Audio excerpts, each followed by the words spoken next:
Assim, porque, ó, veja, lá no começo, você falou várias vezes assim, porra, não quero, política não vou me candidatar, não vou fazer nada disso, aí o caralho. Daí tu virou ministro, e eu entendo por que você virou ministro. Sei. Você acabou de explicar aqui, inclusive, por que você virou ministro e tudo mais. Mas, cara, agora você tá querendo entrar num jogo que... você vai me desculpar, mas tem gente bem mais... Tem lobos muito mais... Tem gente muito mais filha da puta jogando. É um jogo diferente esse, cara. E assim, é um jogo que, além de colocar um alvo nas tuas costas, ele meio que... Eu sinto que ele descredibiliza um pouco o trabalho que tu fez. Tu não sente isso, cara? Eu acho que as pessoas têm que entender o seguinte, se as pessoas... Desculpa eu ter colocado... Se as pessoas que são corretas, as pessoas são honestas, se a gente não se interessar pela política e não for para mudar o país, então, assim, vai ficar sempre como tá aí. E quem te convenceu, cara? Quem chegou com essa ideia? Eu estava trabalhando no exterior, para ser muito franco para você, e fiquei olhando o Brasil. Aí você vê assim, puxa, nos últimos 2 anos, né, você teve uma tragédia humanitária, que foi a pandemia. Mais de 620 mil vítimas brasileiras. No mundo inteiro, né, uma tragédia, mas aqui no Brasil, 620 mil vítimas. Você vai ficando triste com isso. Você vai vendo as pessoas com dificuldades econômicas, o desemprego está aí, quase 13 milhões de pessoas, sem falar quem está subempregado, com dificuldade. Esse negócio de fila do osso.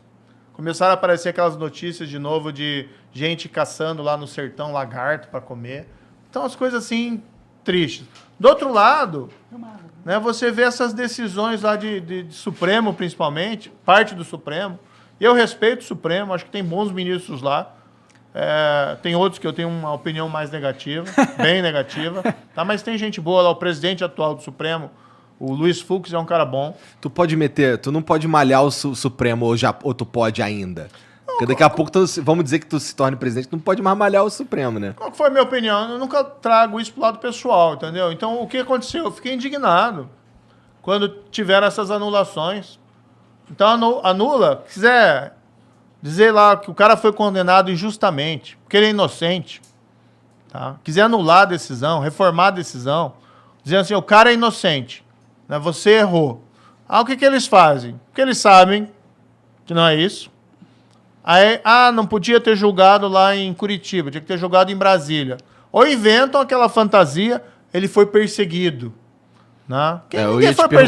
Ninguém foi perseguido. Né? Se a gente lembrar as audiências, o que aconteceu, né? O Lula nunca teve prisão.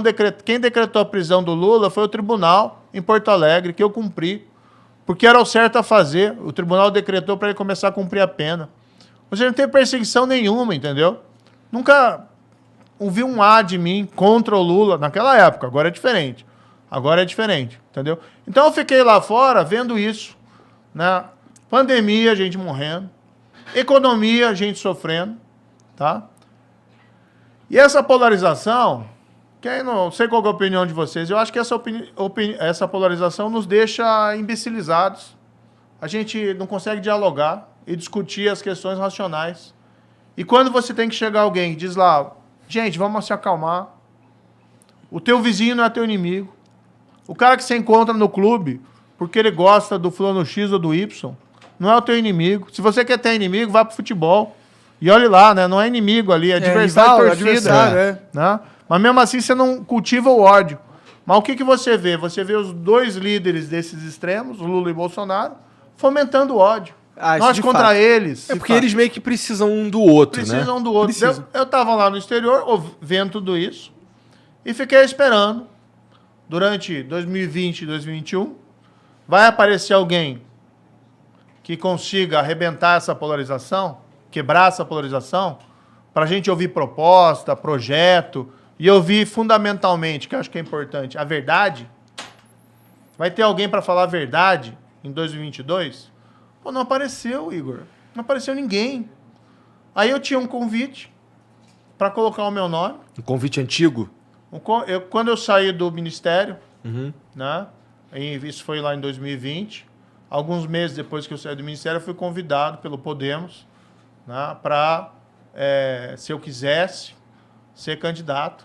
E aí eu falei para eles, olha, não sei se vou ser candidato, eu quero seguir minha vida, eu quero um pouco de paz, tranquilidade, quero trabalhar no setor privado, ficar longe dessa confusão, e fui lá. Mas daí eu fiquei observando aquilo, né? E aí, pô, não apareceu ninguém. Aí eu falei, pô, tem que ir, cara. Tem que ir para... e eu acredito nisso. A gente tem que quebrar essa polarização. Isso não é um trabalho para mim, não é um trabalho para o Podemos, não é um trabalho só para os partidos políticos. Tem que ser um trabalho nosso, de todo mundo. Não é o país que interessa. Sim, a gente tenta quebrar essa polarização, trazendo todos os lados para conversar.